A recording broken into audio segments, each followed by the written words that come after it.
warahmatullahi wabarakatuh. Bismillahirrahmanirrahim. Yang mulia Kiai Haji Muhammad Hasan Mutawakkil Allah SHMM sebagai pendiri Pondok Pesantren Zainul Hasan Genggong. Yang terhormat Bapak Dr. Abdul Aziz Wahab PAMAG selaku Rektor Universitas Islam Zainul Hasan. Yang terhormat dosen mata kuliah Psikologi Pendidikan Pembelajaran Ustadz Robi Firmadil Diharjo.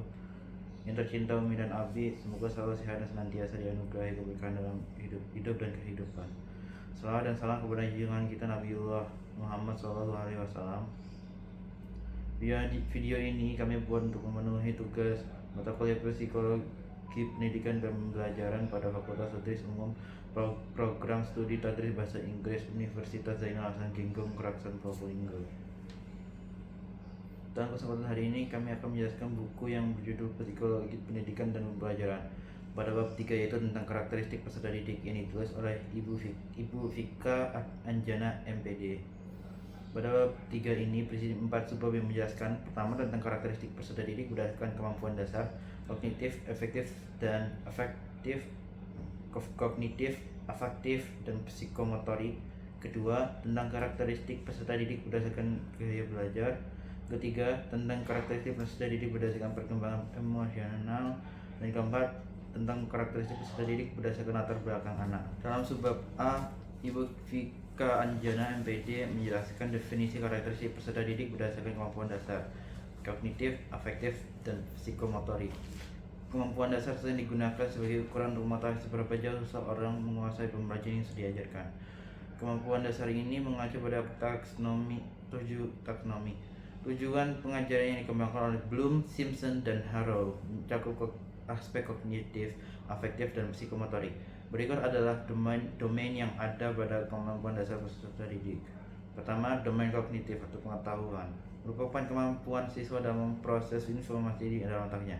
Kedua, aspek afektif atau sikap, merupakan kemampuan siswa yang berkaitan dengan emosi, perasaan, sikap, minat, dan motivasi peserta didik dalam proses belajar mengajar. Ini mencakup perasaan siswa terhadap subjek tertentu, motivasi untuk belajar, serta nilai dan norma yang mereka pegang. Ketiga, aspek psikomotorik atau keterampilan adalah dimensi pendidikan yang berhubungan dengan kemampuan dimensi pendidikan yang berhubungan dengan keterampilan fisik dan kemampuan motorik peserta didik yang melibatkan koordinasi otot dan gerakan tubuh untuk melaksanakan tugas-tugas tertentu dengan tepat dan efisien. Kemudian dalam subbab B, Ibu Vika Anjana menjelaskan tentang karakteristik peserta didik berdasarkan gaya belajar.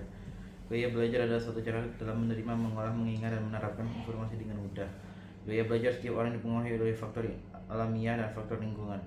Suatu hal yang perlu kita ketahui bersama adalah setiap anak manusia memiliki cara menyerap yang berbeda satu sama lain. Ini sangat bergantung pada gaya belajarnya. Dengan mengetahui gaya belajar siswa, guru dapat membantu siswa sehingga prestasi siswa dapat tumbuh dengan baik melalui pembelajaran sesuai dengan gaya belajarnya. Ada 3 jenis gaya belajar, yaitu pertama, gaya belajar visual. Gaya belajar seperti ini mengandalkan penglihatan atau melihat dulu bukti untuk kemudian bisa memahami pembelajaran. Kedua, gaya belajar auditorial yang mengandalkan pada pendengaran untuk bisa memahami dan mengingatnya. Dan ketiga, gaya belajar kinestetik mengharuskan peserta didik menyentuh atau meraba sesuatu untuk memberikan informasi tertentu agar bisa mengingatnya atau memahaminya. Kemudian dalam subbab C, Ibu Vika Anjana MPD menjelaskan tentang karakteristik peserta didik berdasarkan perkembangan emosional. Perkembangan emosional merupakan bagian daripada karakteristik peserta didik yang harus diperhatikan oleh guru. Dan ini sangat mempengaruhi suasana kegiatan belajar dan mengajar. Perkembangan sosial anak berbeda-beda antara satu dengan yang lain. Perkembangan emosional ini juga mempengaruhi kesiapan belajar anak. Terdapat perbedaan ciri emosi anak dengan orang dewasa. Emosi anak memiliki ciri pertama, berlangsung singkat dan berakhir tiba-tiba. Kedua, terlihat lebih hebat atau kuat. Ketiga, bersifat sementara. Keempat, lebih sering terjadi. Kelima, dapat diketahui dengan jelas dari tingkah lakunya. Emosi orang dewasa memiliki ciri sama, berlangsung lebih lama dan berakhir dengan lambat. Kedua, tidak terlihat hebat atau kuat. Ketiga, lebih mendalam dan lama. Keempat, jarang terjadi. Dan kelima, sulit diketahui karena lebih pandai menyembunyikan. Kemudian dalam subbab D, Ibu Vika Anjana MPD menjelaskan tentang karakteristik peserta didik berdasarkan latar belakang anak. Peserta didik kemungkinan berasal dari beragam budaya, etnis, dan ras, sehingga hal ini akan terjadi proses skulpturasi. Untuk itu, pendidik perlu memilih strategi pembelajaran yang sesuai dengan beragam kebudayaan peserta didik atau belakang ras atau etnik, serta memperhatikan kurikulum yang ada dan relevan secara kultural.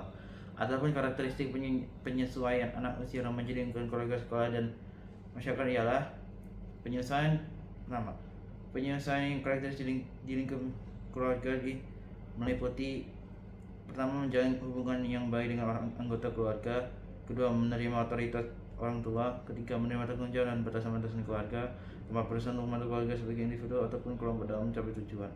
Lalu, penyelesaian karakteristik di lingkungan sekolah meliputi: pertama, berpartisipasi dalam kegiatan sekolah; kedua, menjalin persahabatan dengan teman-teman di sekolah; ketiga, bersikap hormat terhadap guru, pimpinan sekolah, dan staf lainnya; keempat, membantu sekolah dalam merealisasikan tujuan-tujuan. Terus, penyesuaian karakteristik di lingkungan masyarakat meliputi: satu, mengakui dan respek terhadap hak-hak orang lain; kedua, memelihara jalinan persahabatan dengan orang lain; tiga, bersikap simpati terhadap kesejahteraan orang lain; dan keempat, bersikap respek terhadap nilai-nilai hukum, tradisi, dan kewajiban-kewajiban masyarakat.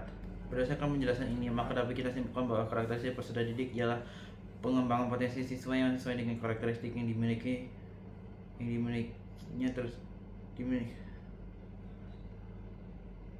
Berdasarkan penjelasan ini, maka dapat kita simpulkan bahwa karakteristik peserta didik ialah pengembangan potensi siswa yang sesuai dengan karakteristik yang dimilikinya tersebut secara optimal.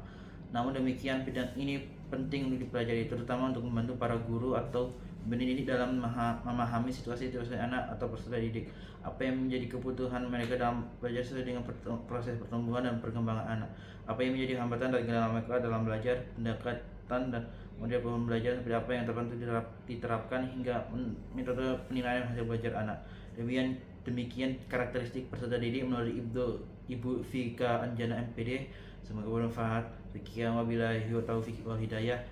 Wassalamualaikum warahmatullahi wabarakatuh.